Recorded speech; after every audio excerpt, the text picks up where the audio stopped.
is just like a calculator. You've heard this before, right? Maybe you've even said it. It sounds reasonable, balanced, common sense. But let me ask you something. How many times this year did your calculator write an email for you? How many times did it make you question whether a photograph or video was real? How many times did it threaten to eliminate your entire profession? Welcome back to Cyberspace. I'm your host, Leslie Poston, and today we're talking about something I call thought-limiting phrases. Those seemingly wise statements that actually stop you from thinking critically. They're mental stop signs disguised as green lights. Some people call them thought-terminating cliches, and once you learn to recognize them, you'll notice them everywhere. So what exactly makes a phrase thought-limiting or thought-terminating? Well, first, it sounds reasonable, even wise, on the surface. You feel almost foolish questioning it. Second, it shuts down further questions rather than inviting them. It's a conversation ender, not a conversation starter. Third, it creates false equivalencies or oversimplifications. It takes something complex and flattens it into something simple. Fourth, it makes disagreement seem unreasonable, hysterical, or naive. If you push back, you're the problem. And fifth, and this is the key, it often serves someone's interests by keeping you from examining an issue too closely. These phrases are everywhere, in politics, technology, your workplace, maybe even in your own head. They're cognitive shortcuts that benefit someone, but usually not you. Let me show you what I mean. Let's start with technology and progress. You can't stop progress is one phrase. Really? Can't we? This phrase assumes that all change equals progress. It removes human agency entirely. We've stopped or slowed plenty of things that were presented to us as progress despite their anti-progress consequences. Things like leaded gasoline, CFCs, thalidomide, and human cloning. This phrase wants you to believe that technological development is like gravity, inevitable and unstoppable. But it's not. It's a series of human choices. And you can't stop progress is designed to make you stop thinking about whether you should. Here's another one. People said the same thing about the printing press, or electricity or cars or whatever you want to insert there. This is a false historical parallel. Sure, people have worried about new technologies before, but that doesn't mean all technologies have the same impact, the same risk, or the same distribution of benefits. The printing press didn't guzzle water. Electricity didn't threaten white-collar jobs. Cars didn't make you question photographic reality. Context matters and scale matters. Specifics matter. But this thought-limiting phrase wants you to skip over all that. Let's move our focus to privacy. The phrase, if you're not doing anything wrong, you have nothing to hide. This one assumes a perfect justice system, no mission creep, and that what's considered wrong by society never changes. It ignores that privacy is a fundamental right, not something you earn by being, quote, good. It also ignores power dynamics, governments and corporations hiding information from you while demanding transparency from you. But the phrase makes questioning surveillance seem paranoid. Workplace phrases are particularly insidious. Like, we're all family here. No, we're not. This exploits emotional bonds to justify unpaid overtime, blurred boundaries, and lack of professional protection. Families don't tend to fire each other for missing quarterly targets. This phrase wants you to feel guilty for having boundaries or asking for fair compensation. And then there's the phrase, it is what it is. Fatalism disguised as acceptance. This phrase removes all agency. Nothing is ever just what it is. Someone decided it, someone benefits from it, and someone could change it. But this phrase makes questioning seem pointless. Politics gives us some classics. such as the famous "both sides are the same," false equivalence at its finest. This phrase discourages discernment, nuance, and holding specific actors accountable. It's intellectual laziness packaged as political sophistication. Or the phrase, "let's agree to disagree." Now, sometimes this is legitimate. Genuine value differences do exist. But when it's used about factual matters or to avoid accountability, it's a thought-terminating cliché. "Let's agree to disagree" about whether climate change is real isn't wisdom. It's avoidance. Personal responsibility has some doozies as well, such as the phrase, "everything happens for a reason." This removes human agency and accountability. It also puts the blame on victims, suggesting that they attracted whatever bad thing into their life. It makes examining systemic causes seem pointless. Things don't happen for a reason. They happen because of causes, many of which we can identify and potentially change. One of the most evil examples is the phrase "just following orders," which we're hearing more of lately. It's the total abdication of moral responsibility. We literally fought a war and had Nuremberg tribunals about this one, and yet it persists. And finally, in our information landscape, the phrase "do your own research." This delegitimizes actual expertise and implies all sources are equally valid. But someone's 3 hours on YouTube is not equivalent to someone's decade of peer-reviewed study. This phrase has been weaponized to make people distrust experts while trusting random internet strangers. But here's the flip side. The phrase "trust the science." When this is used to shut down legitimate scientific debate, questions about methodology, or discussions about conflicts of interest, it's just as limiting. Science is debate. It's questioning.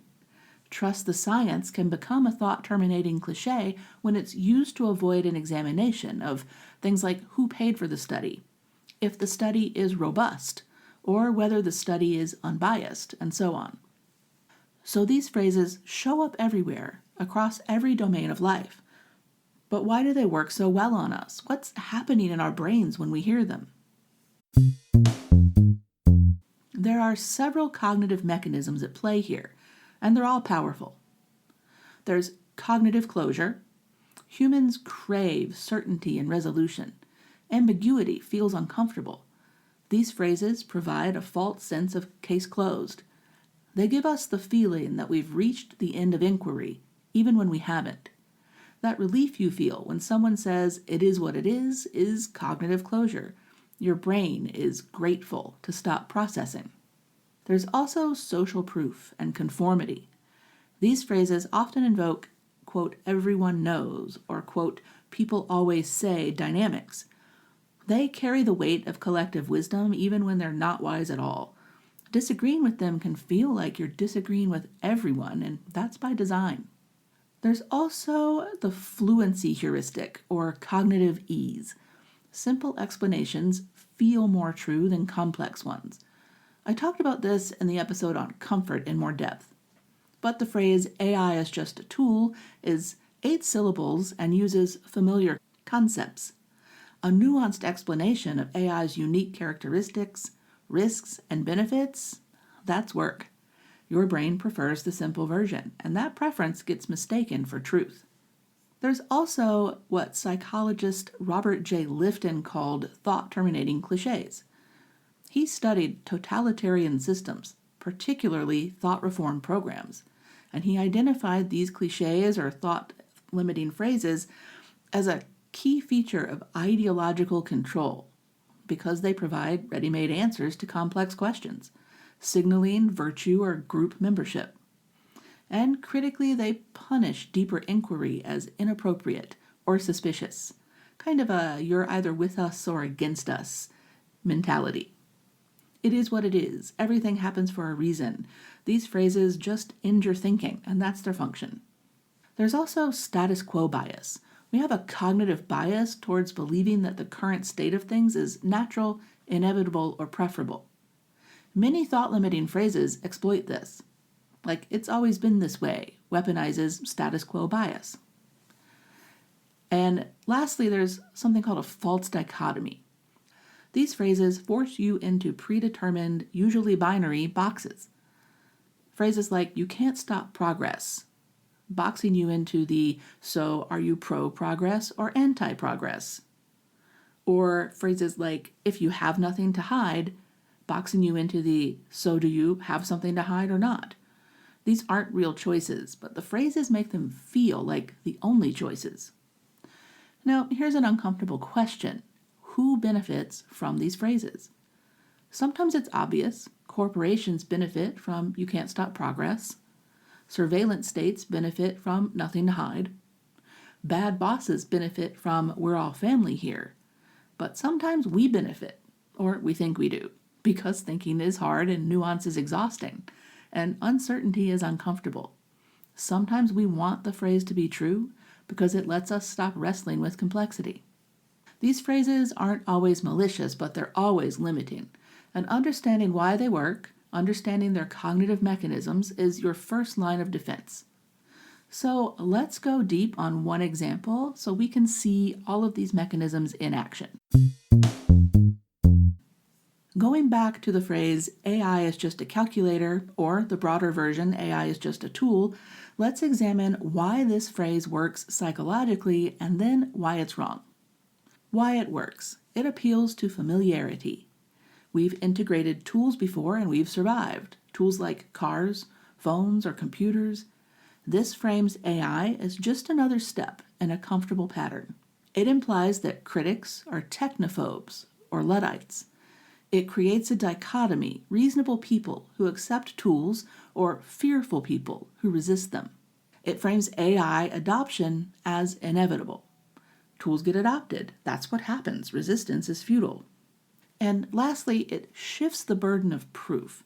Suddenly, skeptics have to prove harm rather than proponents having to prove safety or benefit. All of those psychological mechanisms we just discussed, they're all firing on all cylinders here. Now let's look at reality. Scale, integration. A calculator does one thing, arithmetic, and you use it occasionally, when you choose to. AI attempts to replace human cognition across all domains, and it's being integrated constantly, often invisibly, whether you choose it or not. Then there's learning and competence. You have to learn mathematics before a calculator is useful. And you must understand what you're calculating and whether the answer makes sense. AI lets you bypass learning entirely in writing, art, coding, in every subject. It doesn't augment competence, it replaces the need for it while simultaneously degrading our cognitive abilities. Then there's reliability. A calculator is deterministic. 2 plus 2 is always 4. AI is probabilistic. It generates plausible sounding outputs that can be completely wrong, and it does this confidently. A calculator doesn't hallucinate, but AI does, frequently. And let's talk about social consequences for a sec. Calculators don't create what people call work slop, that barely coherent AI-generated content that shifts the cognitive burden onto others. Your coworkers now have to spend their time fixing what you outsource to AI. That's not productivity, it's cost shifting. Calculators don't threaten mass job displacement. They didn't eliminate accountants, they changed what accountants do. AI is being marketed explicitly as a replacement for human workers across entire sectors: customer service, writing, programming, art, and analysis. The scale of impact is completely different. Calculators don't enable industrial-scale disinformation. You can't use a calculator to generate thousands of fake news articles, deepfake videos, or propaganda pieces. AI can, and it does. Calculators don't consume massive resources.